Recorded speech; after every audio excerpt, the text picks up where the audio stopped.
So a while ago, someone commented on one of my videos saying, hey, why don't you do a video about Gothic fiction? Because I see a lot of Gothic fiction on your shelves, and why not do a video about that? And that's actually a really great idea, I thought, because yes, Gothic fiction is definitely something that I'm really into, and I figured, why not make a video about it? I've been really into my Gothic fiction classics, and mainly because I took quite a few courses on the topic when I was at uni, and it's just something that I do feel very passionate about, but my interests have kind of shifted, I feel.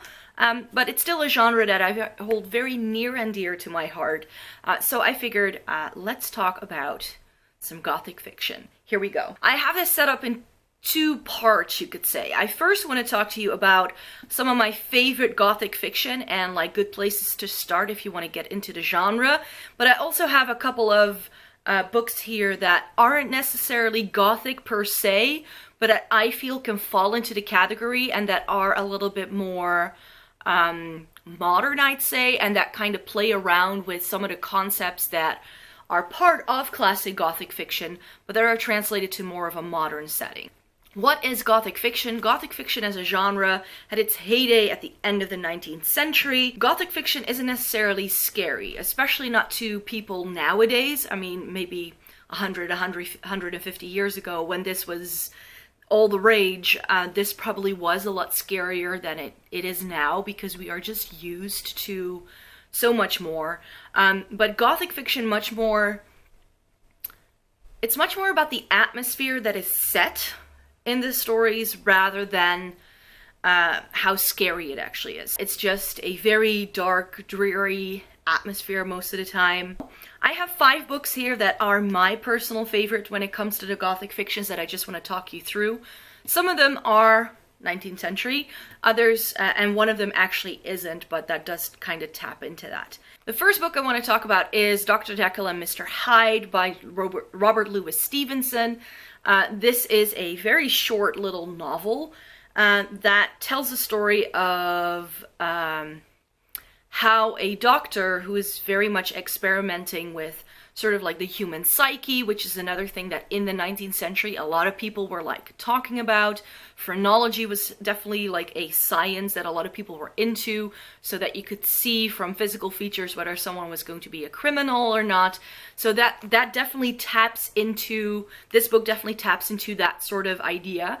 And what makes this story special, and that's a technique that a lot of Gothic stories actually use, is that the main character of this story isn't the narrator. So this is narrated by a friend of Mr. Jekyll's, who sort of sees him become more of a recluse, seeing more of Mr. Hyde rather than Dr. Jekyll, and he's trying to figure out what's going on.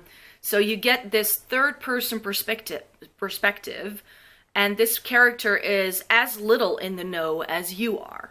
And that kind of like allows you to sort of piece things together as they go along. So this is a great sort of short book to sort of get started. This is a very quick and easy read. So if you've never read any Gothic fiction, then I think you can definitely get into this. My all-time favorite has to be Bram Stoker's Dracula. I think this is sort of the penultimate Gothic fiction novel that you can read if you want to. This is quite a bit of a bigger story. A lot of people, because of, you know, popular fiction kind of took a run with this novel throughout the years. So if you've seen any of the movie adaptations, don't expect that to be anything like the book going into this. It's not as spectacular. This is a very slow-paced novel, and it's pretty much told from the perspective of Jonathan Harker, who is going to, well, he's going to Romania to try and sell London real estate to this count that is living over there, or Transylvania. Because he's trying to find a house there. And then weird things start happening to him, his friends, his family, and then he also meets Dr. Van Helsing, who knows a little bit more about this phenomena that's happening. I think the Francis Ford Coppola movie from the 90s with Gary Oldman as Dracula is a pretty close adaptation to what the book actually does, but the way Dracula has entered sort of popular culture is much more based on the silent movies of the 20s and the 30s, and let me tell you, it's nothing like this. The setting is very important in this book because it's mostly set in contemporary London, so turn of the century London, and that's what really gave this book its impact. Vampire stories were very much something that was set in like old ruined castles, medieval settings, all that, and all of a sudden you have this monster on the loose in contemporary London, and it actually had a lot of people actually scared for their safety that this could actually happen. So this really tapped into the mindset of 19th century London at the time. To a modern day reader, this will not be as thrilling as you probably expect it to be, but this pretty much set the pace for any vampire story that came after it. Since vampires are my favorite thing, I really wanted to sort of see what came before Dracula, and that's when I found this book. This is Dracula's Guest, a connoisseur's collection of Victorian vampire stories, which is edited by Michael Sims. This book is a collection of short stories. Vampires are always a thing.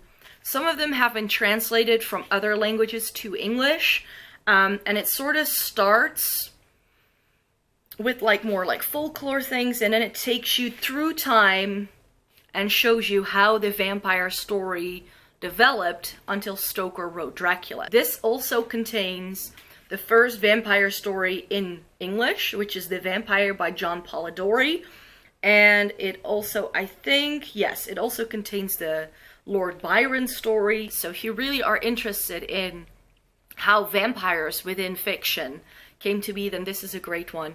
Of course, Gothic fiction isn't just a British thing, even though within English fiction, a lot of fiction that is considered Gothic is British or by British writers, but the Americans also kind of had their say there. Not everybody considers Edgar Allan Poe to be Gothic, but some of his stories definitely have Gothic elements to it. He's also responsible for writing one of the very first detective stories ever. So that's definitely in here too, but if you, for instance, read, this is just a collection of some of his stories, if you read The Fall of the House of Usher, then you know what I mean, where in Dracula, the setting in London is very important for the story. In The Fall of the House of Usher, the house is actually like a character almost. A lot of his stories do kind of bank on this very gloomy, dark atmosphere that is very telling for Gothic fiction. So when it comes to American Gothic fiction, this is definitely one that you can sort of bring into that. And bridging into the more modern side of things, I would like to show you Richard Matheson's I Am Legend. Even though this is part of a sci-fi collection, this is definitely also Gothic, but more of like a modern take on it. If you've seen the movie with Will Smith, the book is, in my opinion, the book is a lot better because it does the one thing that the movie cannot do because it's produced by Hollywood. In Hollywood, pretty much everything needs to have a happy ending. This book doesn't have a happy ending. If you don't like books that do not have happy endings, this is definitely not for you. This is very much a dark and bleak tale. It's sort of like, well, it's dystopian in that sense that pretty much all of humanity has died out, and Robert Neville, the main character in the book, is the one who's left. And in the book, the zombies that you see in the movie are definitely vampires. And what Matheson does is take all of the characteristics that Stoker already sort of made for vampires. That's what he uses to sort of tell his tale as well. So this story is a lot more clever than you think if you take it just at face value. I think if you read this going into it not knowing anything about the historical backdrop of this, then you're not going to get it. But if you actually read this knowing what was going on at the time when this was written, it just puts everything into perspective a little bit more, and it just, that actually makes, again, for the Gothicness of this novel. I also wanted to take you through some more modern recommendations because I also think that if you don't read a lot of English, that You know, reading 19th century English is definitely different from the way books are written nowadays. So that's also something that you have to take into account. If you truly want to get a feel for the genre, and if you want to read some other things, then reading some sort of anthology or like a short story collection is definitely a good way to start. I found this in a random bookshop. I read a couple of stories here and there, but never read the full thing cover to cover. This has The Legend of Sleepy Hollow in it, and some other very famous stories. Nathaniel Hawthorne, Charles Brockton Brown, which is actually one of the very first Gothic fiction stories from the US, but also Lovecraft, Ray Bradbury. There's a lot of stuff in here that, you know, it's just great for a little bit of a browse. Gothic fiction as a genre, I think, it's quite difficult to pinpoint nowadays, because that sort of eerie feeling isn't necessarily part of the setting anymore, because, again, as modern readers, we travel the world. I think where you're going to be able to find Gothic elements in fiction nowadays is in characters.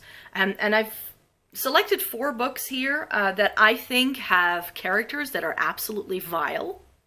They're evil. I really like unlikable characters. And the first one is John Self and Martin Amis's Money. Here, it's also pretty funny, but it's very dark. John Self is he's just a bad person. He plays around with money, with people's feelings. He's just not a very good person. He never really gets a chance. He does get a chance to sort of redeem himself in the end. However, if you want a character that doesn't redeem himself, then Kill Your Friends by John Niven is a good one. This is about Stephen Stelfox, who is a record company producer. A murder happens, and he pretty much gets away with it.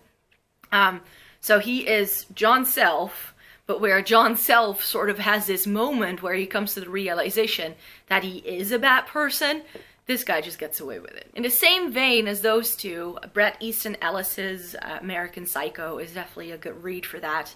I couldn't read this before bedtime because it was so awful. This gave me nightmares, I have to say. Not necessarily because it's scary, but because the main character just does horrible things. This is a classic case of unreliable narrator.